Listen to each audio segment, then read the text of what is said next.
welcome back. I hope you've all been well. Before I start this video, I'd just like to remind you to subscribe if you haven't done so already. And maybe one day I will reach 500 subscribers. Imagine that. I'm actually doing a double book review today. I've read two non-fiction books over the last few weeks. One's a philosophy book and one's a true crime book. And I kind of enjoyed them both. They're worthy of review. So I'll start off with the philosophy book. It's called 50 Philosophy Classics and it was published in 2017. Only 4 years old, and I bought this one on a kind of discount promotion. I just paid about 99 pence or 99 cents for this book. Very cheap. And it basically does exactly what it says on the tin. It's got 50 philosophy ideas all condensed into one book, and the main purpose of the book is that it kind of saves you the bother of reading each philosopher's full book to get the philosopher's ideas. Instead, you can just read this one book and you get the main gist of what each philosopher kind of stood for. And it's got a very good layout. I like the layout of the book. Each chapter or each idea is just about 5 or 10 pages long, not too much. And on the first page you've got like a long summary of the idea, and then you've got, like, in a nutshell, like a one-sentence description of what the philosophy idea is about. Then you've got a recommended reading section. So it's got a very nice layout to it. One thing I found quite strange in this book is that it's arranged in alphabetical order with the philosophers' names.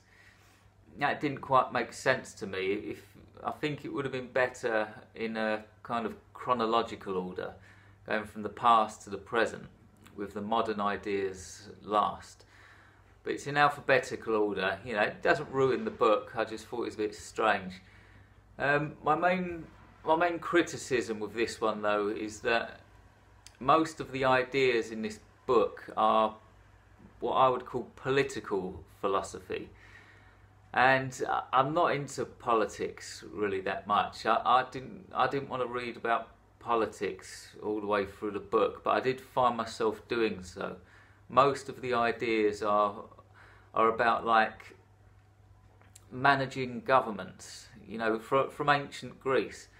A lot of these ideas are from ancient Greece or Rome, and they're from these, like, old school political figures, like Cicero, for example. And it's all about managing a country or managing a government. That's not the kind of thing I wanted to read about. That's a big criticism of mine.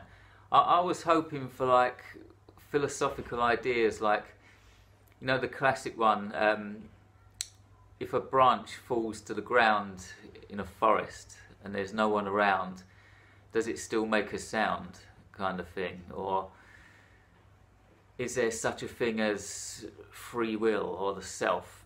Now, I was hoping to read ideas like that a bit more.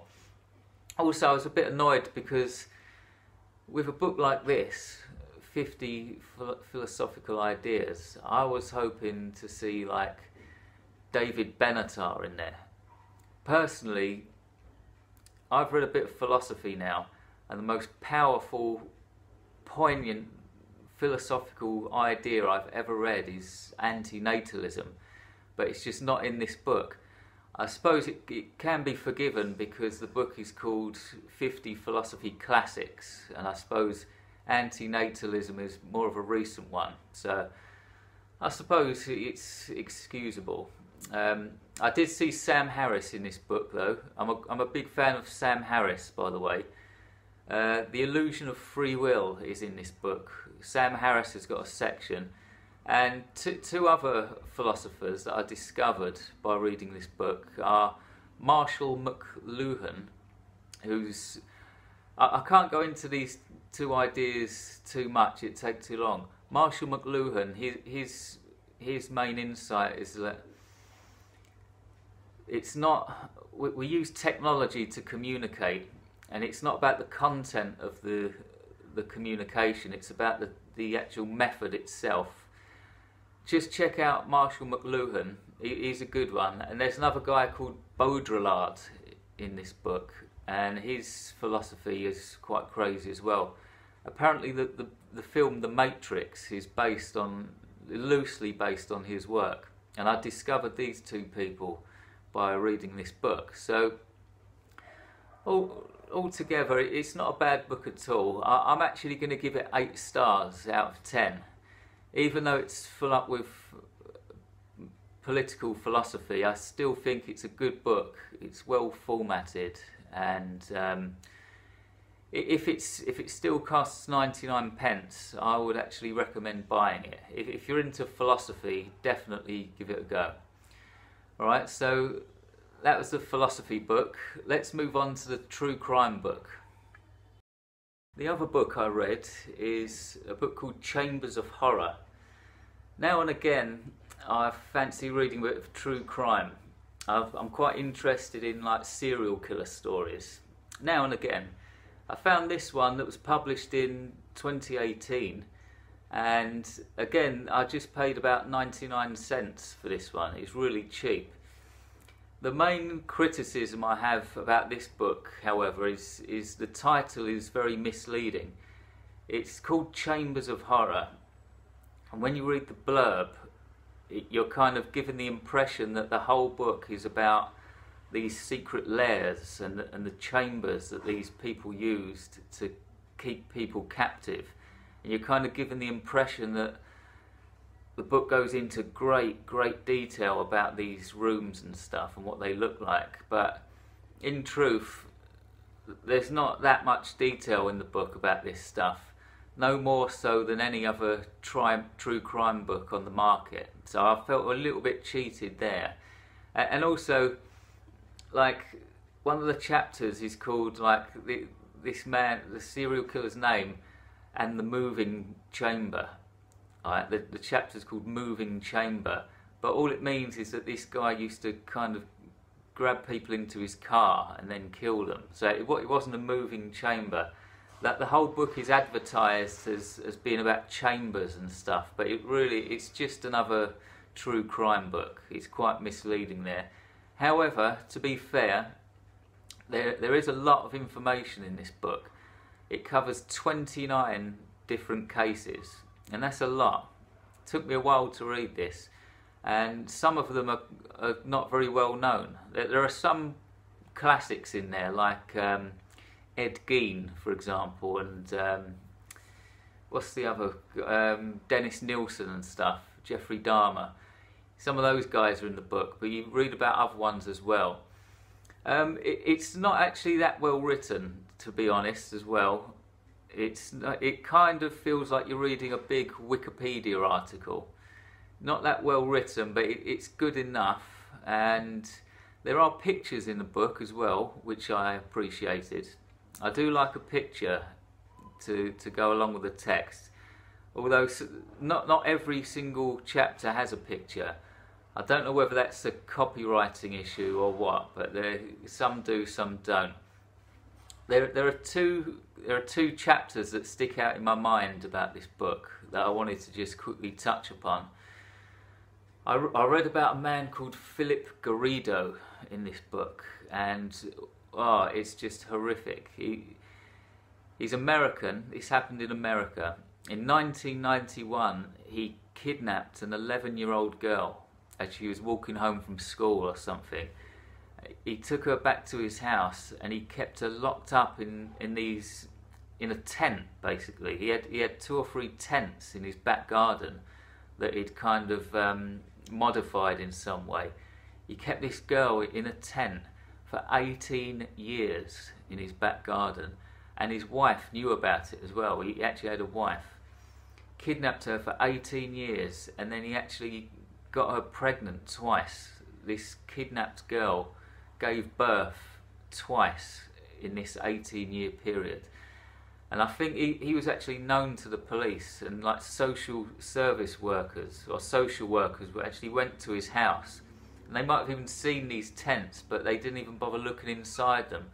It's just ridiculous, like this police like negligence that you hear of. He got away with it for 18 years, and he only got caught because he went into like a university one day with his 2 daughters, and he started rambling about some weird stuff, and they decided to investigate. Horrific case. Another chapter that blew me away in this book is about a man called Fritz Hamann from Germany.